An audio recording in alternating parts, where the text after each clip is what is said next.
छोटे से गांव सोनापुर में रघु नाम का एक गरीब लकड़हारा अपनी पत्नी गौरी के साथ रहता था। उनका घर बहुत छोटा था, साधन सीमित थे, पर दिल बहुत बड़ा था। रघु मेहनती, सच्चा और निडर इंसान था। गौरी भी अपने पति से बहुत प्रेम करती थी और हर छोटी बड़ी बात का ध्यान रखती थी। गौरी, मैं जंगल की तरफ जा रहा हूँ। आज काम थोड़ा ज्यादा है, इसलिए लौटने में देर हो सकती है। तुम मेरी चिंता मत करना, मैं शाम होते होते घर आने की कोशिश करूंगा। मैंने तुम्हारे लिए दोपहर का खाना पोटली में बांध दिया है, समय मिले तो थोड़ा खा लेना। खाली पेट इतना काम करोगी तो तबीयत बिगड़ जाएगी। मुझे अच्छा नहीं लगेगा अगर तुम भूखे रहो।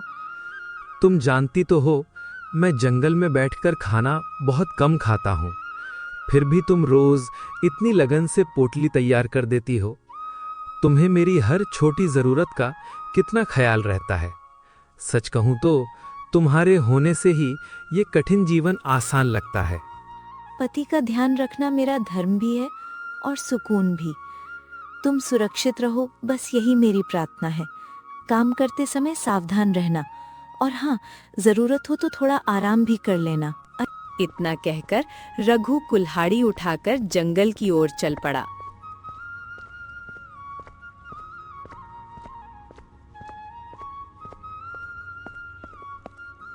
उसे बिल्कुल पता नहीं था कि आज का दिन उसकी जिंदगी की दिशा बदलने वाला था। जंगल में पहुंचकर वो रोज की तरह पेड़ों की सूखी टहनियां काटने लगा। चारों ओर सन्नाटा था।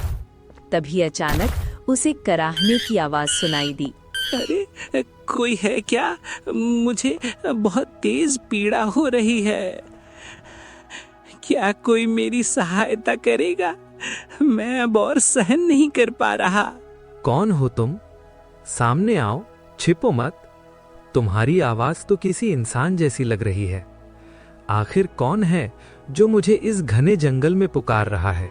रघु ने इधर उधर देखा तो उसके सामने एक घायल बंदर पड़ा था। उसकी आंखों में दर्द था, लेकिन बात करने का ढंग किसी साधारण जीव जैसा नहीं था। रघु हैरान रह गया। वो समझ ही नहीं पा रहा था कि ये क्या रहस्य है। अरे, तुम तो एक बंदर हो, लेकिन तुम इंसानों की भाषा कैसे बोल रहे हो? तुम कोई साधारण जीव नहीं लगते। तुम्हें ये चोट किसने पहुंचाई? रघु अभी इसी आश्चर्य में था कि तभी दूसरी ओर से एक और कमजोर आवाज सुनाई दी। आवाज में ऐसी बेचैनी थी जैसे किसी की जान पर बनाई हो। रघु तुरंत चौकन्ना हो गया। वो आवाज की दिशा में तेजी से दौड़ा। पानी, मुझे बहुत प्यास लगी है। यदि किसी ने पानी ना दिया तो मैं बच नहीं पाऊंगा। कृपा करके कोई मेरी प्यास बुझा दे। एक बड़े पेड़ के नीचे एक तेजस्वी साधु लेटे हुए थे।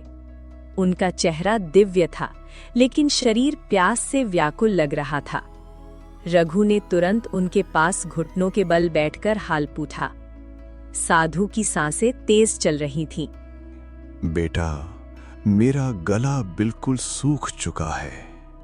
ऐसा लग रहा है जैसे शरीर की सारी शक्ति खत्म हो गई हो। अगर मुझे अभी पानी ना मिला तो शायद मेरे प्राण यहीं निकल जाएंगे। क्या तुम दया करके मेरे लिए कहीं से थोड़ा पानी ला सकते हो? मेरी हालत अब संभाली नहीं जा रही। आंखों के आगे अंधेरा छाने लगा है। महात्मा जी, आप बिल्कुल चिंता मत कीजिए। जब तक रघु जिंदा है, आपको कुछ नहीं होगा। मैं अभी इसी वक्त पास के तालाब से आपके लिए ठंडा पानी लेकर आता हूँ। आप बस हिम्मत बनाए रखिए और भगवान का नाम लीजिए। मैं पूरी कोशिश करूंगा कि आपके प्राणों पर कोई संकट ना आए। रुको पुत्र, पानी लाने से पहले मेरी एक बात ध्यान से सुन लो। ये साधारण प्यास नहीं है, इसके पीछे एक कठोर सत्य छिपा हुआ है। यदि तुमने मुझे अपने हाथों से पानी पिलाया तो उसी क्षण तुम्हारी मृत्यु निश्चित हो जाएगी। अच्छी तरह सोच विचार कर लो, क्योंकि मैं तुम्हें बिना सच बताए ये पानी नहीं पी सकता। ये सुनते ही रघु ठिठक गया। एक तरफ उसकी अपनी जान थी और दूसरी तरफ एक अजनबी की जिंदगी। क्षण भर के लिए उसका मन डगमगाया, लेकिन उसके भीतर की करुणा और धर्म बुद्धि जाग उठी। क्या सोच रहे हो बेटा? मेरे पास अब ज्यादा समय नहीं बचा है। मृत्यु हर पल मेरी ओर बढ़ती चली आ रही है। निर्णय तुम्हें अभी इसी क्षण लेना होगा, क्योंकि देर हुई तो शायद सब समाप्त हो जाएगा। लेकिन याद रखना, मैं तुम्हें किसी भी बात के लिए मजबूर नहीं कर रहा। महात्मा जी, यदि मेरी वजह से किसी प्राणी का जीवन बच सकता है तो अपनी जान की चिंता करना मुझे उचित नहीं लगता। ये शरीर तो एक दिन मिट्टी में मिल ही जाएगा, लेकिन किसी प्यासे और असहाय को पानी ना देना सबसे बड़ा अधर्म होगा। मैं डर कर अपने कदम पीछे नहीं हटाऊंगा। अगर यही मेरी अंतिम घड़ी भी साबित हो जाए तब भी मुझे कोई पछतावा नहीं होगा। मनुष्य का सबसे बड़ा धर्म अपना कर्तव्य निभाना है और मैं उससे पीछे नहीं भागूंगा। आप बस थोड़ी देर प्रतीक्षा कीजिए महात्मा जी, मैं अभी पानी लेकर आता हूँ। रघु तेजी से तालाब की ओर भागा। उसने अपने हाथों में सावधानी से पानी भरा और जितनी जल्दी हो सके लौट आया। वो साधु के सामने झुका और कांपते हाथों से पानी उनके होठों तक पहुंचाया। उसके मन में अपनी पत्नी की याद भी उठ रही थी। महात्मा जी, ये पानी ग्रहण कीजिए। यदि मुझे कुछ हो जाए तो मेरी पत्नी गौरी को बता दीजिएगा कि मैंने केवल अपना धर्म निभाया। जैसे ही पानी की अंतिम बूंद साधु के होठों से लगी, चारों ओर दिव्य प्रकाश फैल गया। जंगल का वातावरण बदल गया। रघु विस्मय से इधर-उधर देखने लगा। रघु, तुम सचमुच बहुत साहसी और निष्कपट हृदय वाले मनुष्य हो। जो व्यक्ति दूसरों के प्राण बचाने के लिए अपनी मृत्यु से भी न डरे, वही सच्चा धर्मात्मा कहलाता है। ये सब केवल तुम्हारी परीक्षा थी और तुम उसमें पूरी तरह सफल हुए हो। निश्चिंत रहो पुत्र, तुम्हें कुछ नहीं होगा। मैं तुम्हारे त्याग और दया भाव से अत्यंत प्रसन्न हूं। परीक्षा? महात्मा जी, मैं कुछ समझ नहीं पा रहा हूं।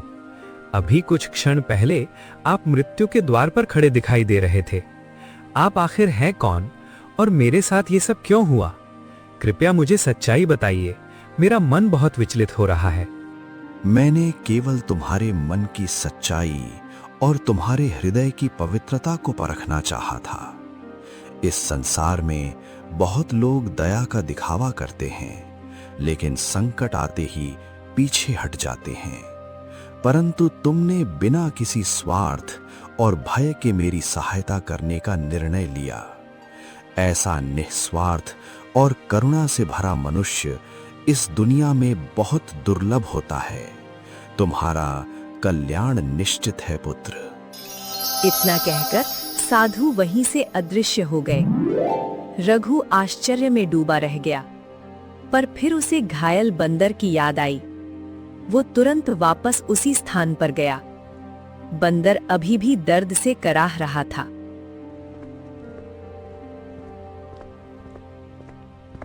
घर पहुंचते ही गौरी ने देखा कि आज रघु लकड़ी नहीं लाया, बल्कि एक घायल बंदर को गोद में लिए खड़ा है। वो पहले तो चकित हुई, फिर चिंता से भर उठी। अरे, आज तुम जंगल से लकड़ियां भी नहीं लाए और ऊपर से ये घायल बंदर उठा कर ले आए हो। कहीं ये कोई जंगली और खतरनाक जानवर तो नहीं? मुझे साफ साफ बताओ रघु, आखिर जंगल में हुआ क्या है? ये मुझे जंगल के रास्ते में घायल अवस्था में पड़ा मिला था। इसके शरीर से खून बह रहा था और ये दर्द से तड़प रहा था। जब ये मेरी ओर देखा तो लगा जैसे मदद की विनती कर रहा हो, इसलिए मैं इसे छोड़ नहीं पाया। सोचा अगर इसे घर ले आकर उपचार कर दें तो शायद इसकी जान बच जाए। तुमने बिल्कुल सही किया रघु। किसी दुखी और असहाय प्राणी की मदद करना सबसे बड़ा पुण्य होता है। बेचारा कितना दर्द सह रहा है। इसके घाव तो काफी गहरे लग रहे हैं। तुम चिंता मत करो, मैं अभी इसके घाव साफ करके मरहम पट्टी करती हूँ। शायद इसे थोड़ी राहत मिल जाए। गौरी ने बड़े स्नेह से बंदर के घाव पर मरहम लगाया। उधर शाम ढलने लगी थी कि तभी घर के बाहर जोर जोर से आवाजें आने लगी। किसी का स्वर कठोर और धमकी भरा था। रघु और गौरी दोनों बाहर निकल आए। रघु, बाहर निकलो। आज मैं अपना सारा पैसा लेकर ही जाऊंगा। बहुत दिन से इंतजार कर रहा हूं। अब बहाने नहीं चलेंगे। चौधरी जी, बस कुछ दिन और दे दीजिए। मैं मेहनत करके आपका कर्ज चुका दूंगा। अभी हाथ बहुत तंग है, इतनी जल्दी मैं व्यवस्था नहीं कर पाया। मुझे अब और इंतजार नहीं करना। या तो अभी पैसे दो या फिर ये घर खाली कर दो। मैं आज खाली हाथ नहीं लौटूंगा। ये सब बात घायल बंदर भी सुन रहा था। कुछ ही क्षणों बाद उसने अपनी अद्भुत शक्ति से चमकते हुए सोने के सिक्के प्रकट कर दिए। रघु और गौरी स्तब्ध रह गए। उनकी आंखें विस्मय से फैल गईं। अरे, ये तो सोने के सिक्के हैं। ये कैसे संभव हुआ? क्या सचमुच ये कोई दिव्य जीव है?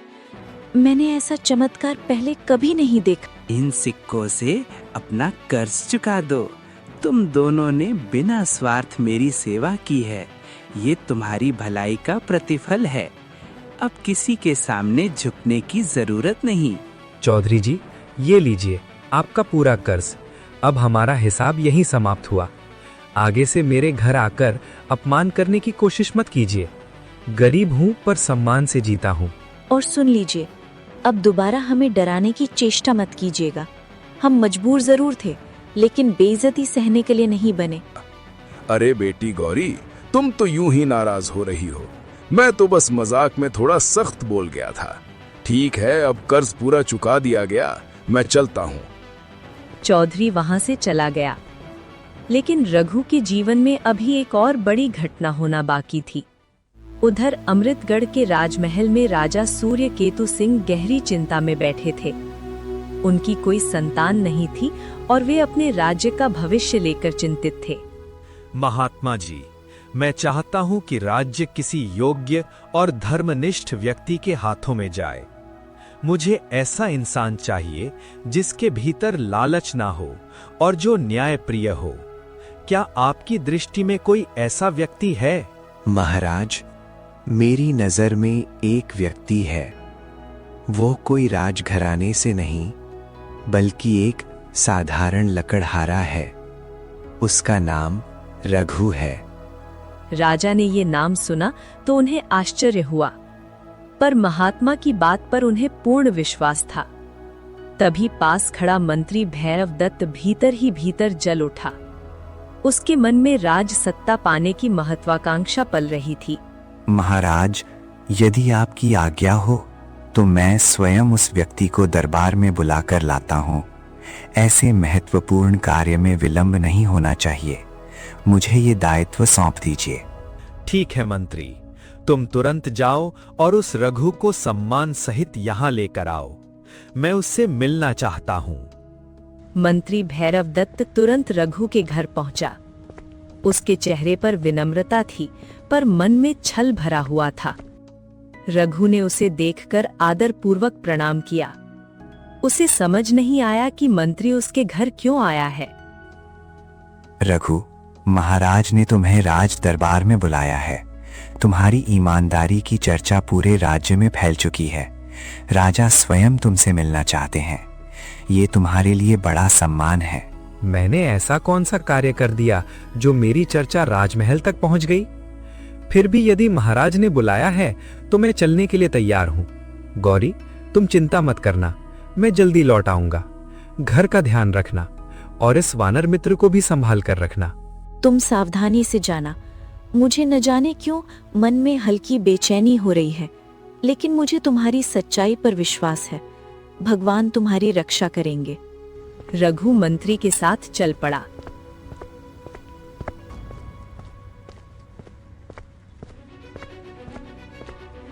लेकिन मंत्री उसे राजमहल की ओर नहीं, बल्कि एक सुनसान और घने जंगल की तरफ ले जाने लगा। कुछ दूर जाकर रघु को शक हुआ। मंत्री जी, ये रास्ता तो दरबार की ओर नहीं जाता। हम राजमहल से दूर क्यों निकल आए हैं?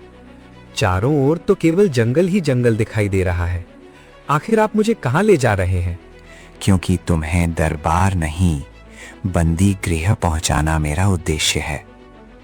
राज सत्ता मुझे चाहिए, तुम जैसे आदमी को नहीं। मुझे राजपाट से कोई मतलब नहीं। मैं तो एक साधारण इंसान हूँ। यदि आपको राज्य चाहिए तो रख लीजिए, मगर मुझे जाने दीजिए। उसी समय रघु का वानर मित्र पेड़ों के पीछे से ये सब देख रहा था। वो बिना देर किए राजमहल पहुंचा और किसी तरह राजा को सारा सच बता दिया। राजा तुरंत सैनिकों के साथ निकल पड़े। सैनिकों, तुरंत मेरे साथ चलो। भैरव दत्त का षड्यंत्र अब समाप्त होगा। जिसने राज्य और विश्वास दोनों के साथ धोखा किया है, उसे दंड अवश्य मिलेगा। कुछ ही देर में राजा और सैनिक वहां पहुंच गए।